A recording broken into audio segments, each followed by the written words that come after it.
Eu quero dar a você as boas-vindas. Que bom que a gente está junto aqui no canal do YouTube. Que bom que a gente está junto celebrando o nome de Jesus. Eu quero pensar com você, nesse momento, sobre algo que faz parte da sua vida. Nós, em algum momento da nossa história, no nosso contexto, vivemos em família. Você vive em família. Não importa a conectividade ou a conjuntura que você visualiza isso. A família é a conjunção, estruturação de pessoas que estão próximas de nós. Você vive você e seu filho, é a sua família. Se você vive você e sua esposa, é a sua família. Se você vive você, esposa e filhos, talvez de um outro relacionamento ou do seu próprio, é a sua família. Seja qual for o contexto de vida, essa é a sua família. Só que a gente percebe que existem muitos desafios em viver em família. Existem muitas situações que a gente, às vezes, não sabe o que fazer, como lidar com isso. E eu queria pensar um pouco e compartilhar com você sobre o que a Bíblia fala a respeito disso. Existe um texto que eu quero pensar com você nesse momento.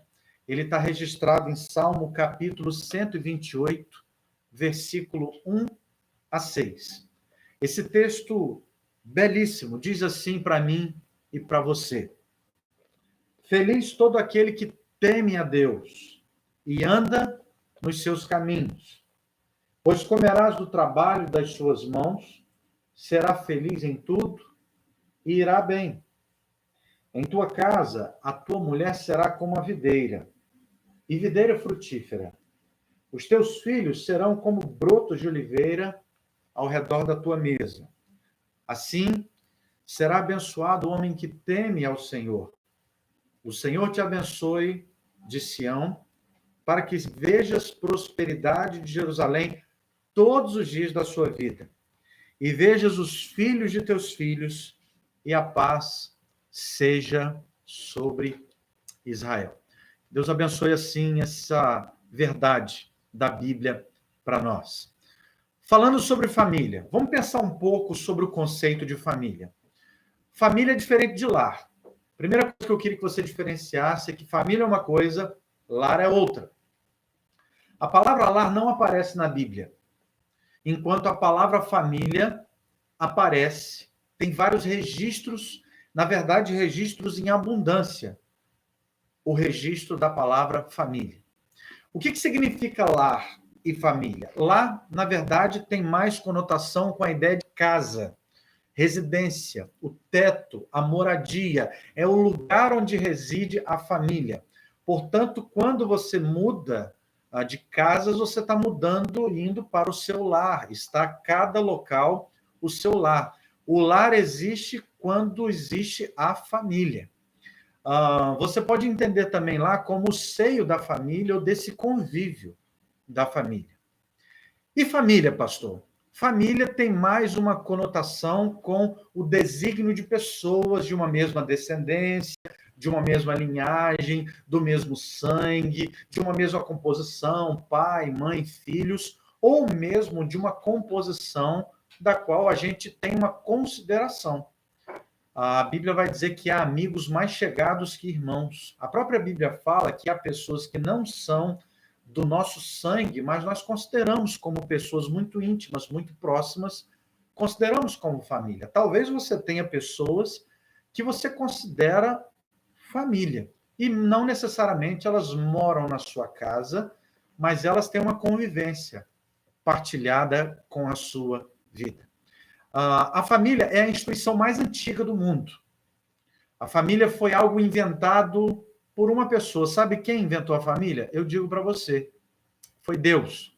E ela foi inventada por Deus, a família é uma ideia de Deus, ela foi abençoada por Deus para ser a base e o fundamento do mundo. Se existe uma coisa que é o cerne para que o mundo vá bem, que é o cerne para que as instituições vão bem, que é o cerne para que os países vão bem, que é o cerne para que as igrejas vão bem, é saber que a família é esse cerne, é esse centro de que as coisas precisam estar bem ajustadas nela. Porque quando ela não vai bem, tudo ao redor vai muito mal. A família tem uma posição de destaque no seio ou no contexto da raça humana. Você vai ver em meio à história como que a família tem uma grande responsabilidade. A família, na verdade, ela é essa célula máter. Na verdade, e essa expressão vem de uma palavra em latim, célula máter, que significa a célula mãe da sociedade, é aquela que comanda, que gere esse contexto da sociedade. Quando a gente olha para a sociedade, eu vejo que a sociedade está indo muito mal. Sabe, isso é símbolo de uma coisa. As famílias estão indo mal. O mundo está em crise. As famílias estão em crise. O mundo está sem resposta. As famílias estão sem resposta. Como está a tua família? E agora eu entro na pergunta principal da reflexão desse momento que eu quero ter com você, sobre por que é tão difícil viver em família. Por que é um desafio tão grande viver em família? Eu vou responder para você já de imediato.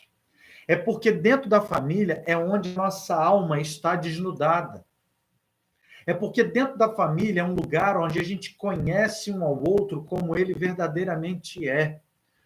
É porque dentro da família é um lugar onde a gente tem a narrativa através dos atos e das ações relacionadas aos defeitos um do outro. É porque dentro da família nós temos a chance de romper as fronteiras do respeito. Por isso que é tão difícil viver em família. Em família é o lugar onde a gente conhece as pessoas como verdadeiramente elas são. Como é que está a tua família? Como é que está a tua casa? Eu queria fazer algumas considerações com base nesse texto de Salmo 128, que a Bíblia está falando para nós sobre família. A primeira coisa que eu queria que você compreendesse é que a família, dentro desse plano de Deus, desse projeto de Deus, ela é abençoada quando ela teme a Deus, quando ela teme ao Senhor. O primeiro verso que a gente leu diz assim: feliz é todo aquele que teme a Deus e anda nos caminhos de Deus. Minha primeira pergunta: você tem andado nos caminhos de Deus? E talvez você olhe para mim e fale: pastor, pergunta para quem está do meu lado e para minha família. Não, eu vou perguntar para você, porque você é composição dessa família. Você é parte dessa família e você não é responsável pela mudança das ações dos outros. Você é responsável pelas suas mudanças. Portanto, não terceirize as suas responsabilidades. Eu estou perguntando para você: você teme a Deus? A sua confiança está em Deus? A dirigibilidade da sua vida está sob o comando de Deus? A Bíblia estava dizendo sobre obedecer e sobre seguir os princípios de Deus. A segunda coisa que a Bíblia vai dizer para nós sobre família é que uma família que faz isso, que é seguir a Deus, é uma família feliz e é uma família próspera. A Bíblia não está falando de uma prosperidade apenas material, porque essa é a menor de todas. Até porque existem famílias hoje que têm a abundância do pão, mas não são felizes. Não conseguiram ainda entender e compreender que a suficiência não está no que se tem, mas no que se é. É uma família feliz e próspera. Essa família que teme a Deus. A sua família é feliz? A sua família é próspera? Ela sabe enfrentar os desafios que aparecem? Como que ela reage diante das demandas nesse momento de vida que a gente está vivendo? É uma prosperidade existencial, é uma prosperidade da alma, é uma prosperidade emocional e, principalmente, é uma prosperidade espiritual. A quem você clama nos dias maus? Uma terceira coisa que esse texto nos fala é exatamente sobre os papéis que existem nessa família. E ela vai fazendo a narrativa sobre alguns desses papéis. Por exemplo, o versículo 3, quando diz assim: aquele que teme a Deus, lembra que a gente acabou de ler, aquele que confia em Deus vai ser próspero, mas no verso 3, em tua casa, a tua mulher será como uma videira frutífera, os teus filhos vão expressar frutos. O que isso significa? A convivência será harmônica, será leal, será justa, será equilibrada. Isso me faz lembrar de 2 textos, dentre eles Provérbios capítulo 31, versículo 10, onde diz assim: mulher virtuosa, quem achará? O seu valor excede ao de rubins.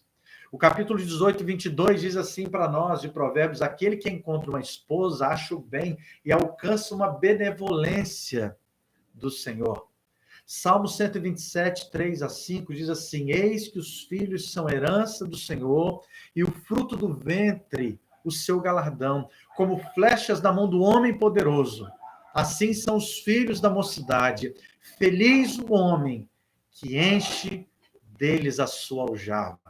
Não serão confundidos, mas falarão com seus inimigos à porta. Os filhos são herança, a mulher é uma bênção, a casa vive em harmonia. Mas como que você enxerga a sua esposa, a sua família? Como é que as coisas estão acontecendo aí? Você está esperando de quem o quê? É lógico que a Bíblia está falando sobre as responsabilidades, sobre os papéis de cada um. Quando a Bíblia está falando sobre videira, significa a representatividade da alegria. Quando a Bíblia está falando de oliveira, significa vida, vitalidade, significa regozijo. Mas talvez você olhe para os seus filhos e diz assim: nossa, aqueles meninos não valem nada. Nossa, essa esposa não vale nada. Pode ser que algumas coisas estão desconectas com o que Deus deseja. A Bíblia ensina para nós de que a nossa vida precisa estar direcionada e pautada em Deus. Uma outra coisa que a Bíblia nos compartilha no verso, ou nos versos que lemos, no versículo de número 4 diz assim: assim será abençoado o homem que teme ao Senhor, ou seja, temer a Deus é a primeira coisa que a gente precisa fazer. A Bíblia vai nos ensinar, dando um exemplo muito prático de que o temor ao Senhor é o princípio da sabedoria. Se a sabedoria é uma expressão em atos, em atitudes, e princípio é primeiro, a primeira coisa é temer a Deus, é confiar nele, saber que ele é o primeiro em tudo. Deus não quer e não deseja e não pode ser segundo plano na tua casa. Deus precisa ser visto na sua vida através daquilo que você faz, não é daquilo que você pensa. O que você pensa é muito interessante, mas são as suas atitudes que mostram quem você é de verdade. Isso é tão forte, tão profundo, que o texto vai nos dizer, inclusive no versículo 6, de que existe uma consequência dessa família. Sabe qual é? Ter uma vida longa na terra. Por que as pessoas estão de máscara? Por que as pessoas estão tomando cuidado com o contato umas com as outras? Ou quem não está, pelo menos deveria. Porque ninguém quer se colocar como oportunidade para que esse vírus faça um estrago na vida de ninguém. As pessoas se cuidam. Essa é uma essência. As pessoas querem viver. Por mais que você tenha certeza da vida eterna, você não vai dizer para mim hoje, pastor, quero logo morrer. Não, você diz, eu estou pronto. Inclusive para falar como Paulo falava. Para mim, o viver é Cristo e o morrer é lucro. E a Bíblia vai falar para nós de que vida longa será estabelecida. Veja os filhos de teus filhos, os seus netos, os bisnetos. Tem uma vida longa. Efésios 6, de 1 a 3 diz assim: vós filhos, sejam obedientes aos vossos pais, porque isso é justo. Honra teu pai e a tua mãe, porque é o primeiro mandamento com promessa, para que as coisas vão bem, ou vá bem, em toda a sua casa. A vida em família não é fácil. É um grande desafio. Mas a gente vai ver que existem algumas causas de algumas crises que acontecem dentro da família. Por exemplo, tem faltado comunicação. Nós nunca tivemos uma geração com tanta oportunidade de se comunicar, mas tão silenciosa nas suas emoções. Nós nunca tivemos tanta oportunidade para falar, mas tão distantes. Nós estamos próximos na conectividade, mas estamos distantes do coração. Sabe qual é a principal distância que você tem para alcançar seus filhos? A distância do seu quarto para o quarto dele. Sabe qual é a principal distância que você tem para alcançar sua esposa? É virar para o lado da cama e saber que você pode falar, conversar, dialogar, externar e principalmente ouvir o que ela está vivendo. Tem faltado comunicação. A gente está vivendo num tempo onde nós somos robotizados, mecanizados. A proposta é total, é às vezes até inconsciente, para que nós sejamos frutos desse processo robótico que tenta nos mecanizar. A TV, a internet, os programas, as oportunidades, a posição, que não existe outra a não ser virado para baixo, conectado a um pequeno aparelho que domina horas e horas e horas dos nossos dias. Como é que está na tua casa? Está faltando conectividade, comunicação? Tem existido uma segunda coisa também dentro das casas, que é ódio. Tem muita gente sentindo ódio uns pelos outros, guardando rancores, coisas que não são resolvidas. Eu quero lembrar você sobre uma relação de Caim e Abel e como foi difícil aquela relação, a primeira família da história, onde o irmão matou outro irmão por causa de ódio, por causa de inveja, por problemas não resolvidos. Problemas não resolvidos, eles geram mágoas, amarguras dentro da alma e dentro do coração. Resolva as coisas que precisam resolver dentro da sua casa, dentro do seu lar. Não deixe que nenhuma raiz de amargura brote. Não deixe muito menos que isso floresça. Não deixe que isso se transforme numa árvore gigante. Não deixe que essas coisas tomem conta da sua jornada. Tem muitos problemas também dentro de casa com filhos rebeldes, ingratos, desobedientes. Eu quero lembrar para você, por exemplo, um dos filhos de Davi, Absalão, em que foi um homem que em determinado momento foi desobediente, ele sofreu as consequências disso. Eu queria que você entendesse, filho, que está me ouvindo. Uma das crises que acontecem dentro do lar é por causa da desobediência. A obediência não é uma opção, a obediência é um mandamento. A obediência não é algo que você faz do jeito que você quer, da forma que você quer, mas ela é uma expressão para fazer a vontade de Deus. Obedeça àqueles que são seus líderes, obedeça os seus pais, faça isso com amor e por amor, porque isso é um princípio bíblico. Existem maridos indignos, existem esposas contenciosas. Como não me lembrar de 1 Samuel 25, onde a Bíblia vai falar sobre a história de um marido. O nome dele era Nabal, marido de Abigail. E tem um determinado momento que esse homem foi tão vergonhoso diante de Deus, as ações dele, a tratativa dele, que a Bíblia vai falar que Deus permitiu que uma doença acometesse a vida de Nabal. Mas ele poupou a vida de Abigail, que ganhou inclusive um novo esposo. E o seu novo esposo foi Davi. Olha que história, olha que loucura. Deus gerindo em meio a tudo a história, permitindo que algumas coisas ocorram, e ele vai movimentando toda a história.